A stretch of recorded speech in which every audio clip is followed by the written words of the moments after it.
ඔබට කිසිම වෙලාවක ගරු කරන්නේ නැති කෙනෙක් ඔබේ ජීවිතේට තෝරගන්න එපා. මොකද යාළු වෙලා ඉන්න කාලේ ඔබට ඉතාමත් අපහසුතාවක ලෙස ඔබට කතා කරනවා නම් ඒ කියන්නේ උඹ බම් බොලන් එතෙන් ගියාම ඉතාමත් පහත් වචන තව තියෙනවා.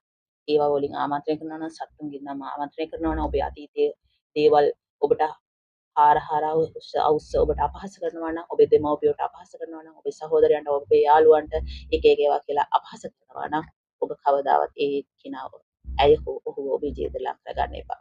මොකද ඔබ හිතනවා නම් එයා මට ආදරයට ඒ විදිහට කතා කරන්නේ, එයා මගේ ආදරයට ඒ දේවල් කරන්නේ කියලා හිතනවා නම් ඒ ඔබට වැරදිලා.